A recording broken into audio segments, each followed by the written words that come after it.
바보 이반 톨스토이 지음.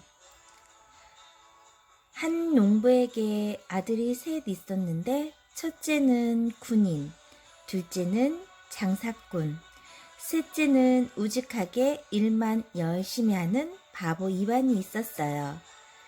이반 때문에 돈만 밝히는 두 형제들이 싸우지 않고 지내자 마귀들이 질투해 이반의 형제들을 갈라놓으려고 온갖 방법을 써먹죠.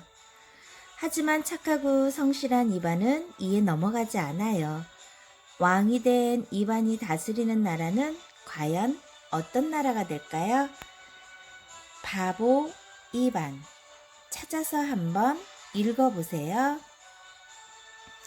바보 이반은 러시아의 유명한 작가이자 사상가인 톨스토이가 쓴 이야기예요.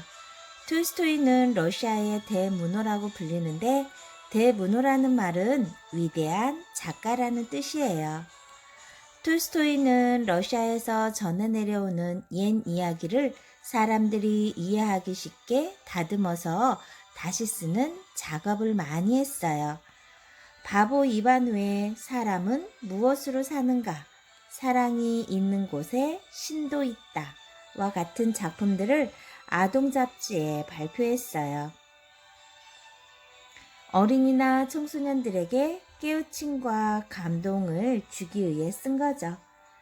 톨스토이가 쓴 짧은 이야기들은 한결같이 선은 악보다 강하고 우월하며 악은 인간의 파멸을 가져온다라는 주제를 담아내고 있어요. 바보 이반에서 등장하는 이반은 우리가 옛날 이야기에서 흔하게 만날 수 있는 주인공들과 닮았어요. 옛날 이야기의 주인공들이 욕심 없이 착했기 때문에 복을 받았듯이 이반도 착하고 욕심 없이 행동했기 때문에 평화롭게 살아갈 수 있었죠. 마귀들이 질투할 정도로 성실했던 이반. 이반이 마귀들의 온갖 유혹에 넘어가지 않았던 이유는 그가 바로 바보였기 때문이에요. 이반의 바보스런 행동으로 인해 마귀들이 어떻게 골탕을 먹었는지 한번 알아볼까요? 마귀들은 이반의 형 세몬과 타라스가 모든 것을 잃고 집으로 돌아오도록 하기 위해 그들이 하는 일마다 방해를 해요. 왜 그랬을까요? 그건 이반 형제들의 사이를 갈라놓고 싶어서 그랬던 거예요. 마귀들이 이반의 형들에게 불만을 품어 싸움이 일어나기를 바랬어요. 그런데 이반은 형들이 빈둥빈둥 놀면서 먹고 지내도 태연했죠. 두 형들을 받아들이고 먹여 살리는데도 불평 한 번 하지 않았고요. 한 번은 마귀들이 맥주통에 침을 잔뜩 뱉어놓고 밭을 돌처럼 굳게 만들어버렸어요. 그런데 이반은 상한 맥주 때문에 배가 아파 끙끙 앓으면서도 돌처럼 딱딱하게 굳은 땅을 아무 말 없이 갈았죠. 이반의 일을 방해하려던 마귀는 나중에 오히려 이반에게 잡히는 신세가 되죠. 그때 이반은 마귀들한테서 금화와 병사 만드는 법을 배우기까지 했어요. 이반은 바보지만 마귀들을 이겨요. 이후 이반은 죽을 병에 걸린 공주를 살려 결혼을 하게 되고 마침내 왕이 돼요.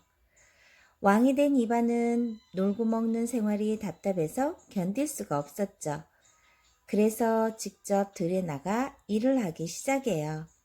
왕비도 허름한 옷을 입고 이반을 따라 농사일을 했고 관리들도 월급을 받지 않고 스스로 일해서 먹고 살아요. 이반의 나라에는 다른 나라들과 달리 군대도 없었어요. 모든 사람들은 스스로 일을 해서 먹을 것을 마련했죠. 물물 교환을 하기 때문에 돈도 필요 없었고 일할 때도 서로 품앗이를 했어요. 늙은 마귀는 이제까지 작은 마귀들을 통해 방해하다가 모두 실패하자 직접 팔을 걷어붙이고 방해하기 시작해요. 그는 영리한 사람들은 손보다는 머리로 일한다며 이반의 백성들을 비웃자 그러자 사람들은 아무도 늙은 마귀에게 음식을 주지 않았어요. 머리로 빵쯤은 만들겠지? 라고 생각한 거예요. 결국 마귀는 굶주림에 지쳐 쓰러져 땅속으로 사라지고 말아요. 결국 바보 이반이 완벽하게 승리한 거죠. 이반이 다스리는 나라는 어떤 나라일까요? 여러분들도 생각했겠지만 이반은 현실 사회에선 좀 찾아볼 수 없는 인물이에요. 그런 사람을 현실 세계에서는 바보라고 부르죠. 그럼 지은이는 왜 이런 바보를 주인공으로 해 이야기를 지었을까요? 바보라고 불리는 이반이 실은 성자임을 역설적으로 강조하고 있는 건 아닐까요? 지은이는 바보 이반이야말로 천국에 들어갈 성자이고 이반이 다스리는 나라는 모든 사람이 희망하는 천국임을 말하고 싶었을지도 모르겠어요.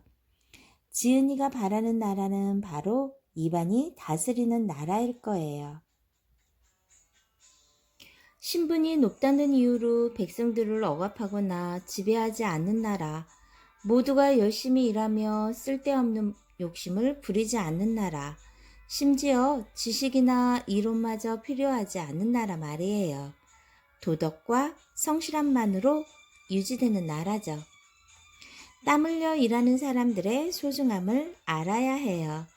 입안에 누이는 손에 굳은 살이 박힌 사람은 식탁에 안 치지만 그렇지 않은 사람에게는 먹다 남은 찌꺼기를 주었어요. 바보 이반에게서 우리가 깊이 생각해 볼 주제는 노동의 가치예요. 마귀들이 삼형제를 싸우게 하려고 온갖 방법을 썼지만 이반은 그 유혹에 넘어가지 않았죠. 그 이유는 바로 노동의 힘이었어요. 이반은 부모님이 물려주신 재산에는 관심이 없었어요. 자신이 일해서 얻은 것이 아니기 때문이죠. 그리고 어찌나 부지런한지 마귀들이 비집고 들어갈 방해할 틈을 주지 않았어요. 왕이 되어서도 이반은 놀고 먹는 것에 답답함을 느끼고 일을 했을 정도니까 말이에요. 지은이는 이반의 그러한 행동을 통해 무엇을 말하고 싶었던 걸까요? 손에 굳은 살이 박히도록 열심히 일하는 노동자와 농민들을 높이 평가하고 놀고 먹으면서 농민들을 착취하고 못살게 구는 귀족이나 특권계층을 비판하고 있는 건 아니었을까요? 아는 게 많다는 이유로 다른 사람을 깔보고 무시하는 사람들을 여러분도 봤을 거예요. 톨스토이는 땀 흘려 일하는 사람들을 무식하고 지식이나 이론만으로 문제를 해결하는 사람들을 비판하고 싶었던 거죠. 톨스토이는 바보 이반을 통해 무슨 이야기를 하고 싶었던 걸까요? 톨스토이의 작품에는 이렇듯 농민과 노동자에 대한 애정이 많이 담겨 있어요. 톨스토이는 19세기 말에 태어나 20세기 초반까지 살았던 사람이에요. 당시 서양의 강대국들은 아프리카와 아시아의 힘없는 나라들을 침략해 식민지를 건설하기에 혈안이 되어 있었어요. 바보 이반에는 금화와 군대는 돈과 전쟁에 의해 매몰되어가는 인간성의 상실을 상징한다고 할 수 있어요. 그에 대해 톨스토이는 그 어느 때보다도 인간의 도덕성을 강하게 부르짖었던 거죠. 톨스토이는 바보 이반을 통해 착하고 순박하게 살아가는 바보만이 행복하게 살 수 있다고 말하는지도 모르겠어요. 물론 톨스토이의 이런 생각은 현실과는 거리가 먼 이상적인 이야기라고 해 비판을 받기도 하죠. 하지만 톨스토이는 바보 이반이 다스리는 나라가 실제로 존재할 수 있다고 믿었기보다 바보 이반처럼 착하고 욕심 없는 마음을 가진 사람이 나라를 다스려야 한다는 말을 하고 싶었던 게 아니었을까요? 좀 더 생각해 봐요. 늙은 마귀는 어떤 사람을 상징하는 걸까요? 이 작품에서 늙은 마귀는 일을 하지 않고도 머리만으로 살아갈 수 있다고 떠들어대요. 작가는 늙은 마귀를 통해 어떤 사람들을 비판한 것일까? 그래요. 이론과 지식만을 내세우고 실천을 하지 않는 일부 지식인들을 비판하는 것이겠죠. 결국 머리로만 살아갈 수 있다고 떠들던 늙은 마귀는 사람들이 머리로 빵쯤은 만들겠지 하며 먹을 것을 주지 않자 굶주리다 땅속으로 사라져버려요. 이반과 두 형은 어떤 사람을 상징하는 걸까요? 이반은 착하고 욕심 없는 마음을 가진 도덕적인 지도자를 상징한다고 할 수 있어요. 반면 이반의 두 형은 각각 장군과 기업가를 대변하죠. 장군은 강력한 군대로 질서 있게 나라를 통치하는 지도자를 의미할 거고, 기업가는 경제적으로 부강한 나라를 만들려고 하는 지도자를 상징할 거예요. 이 세 사람 가운데 어떤 지도자가 가장 좋은 지도자인지 생각해 보세요. 톨스토이는 어떤 사람이었을까요? 톨스토이는 1828년 러시아 남부에서 수백 명의 일꾼이 필요할 정도로 넓은 땅을 가진 대지주의 넷째 아들로 태어나요. 어려서 부모를 잃은 톨스토이는 대학에 적응하지 못하고 방황하다가 군대에 들어가게 되는데, 군대에서 소설가로서의 재능을 발견하게 되죠. 그는 군대에서 나와 유럽을 여행하면서 농민들의 비참한 생활을 접하게 됐어요. 당시 러시아의 농민들은 귀족들의 행포에 신임하며 가난에 시달리고 있었거든요. 그래서 그는 고향으로 돌아와 가난한 농민의 자녀들을 위한 학교를 세웠어요. 농민들의 자녀를 교육시켜 가난에서 벗어나게 하고 싶었던 거죠.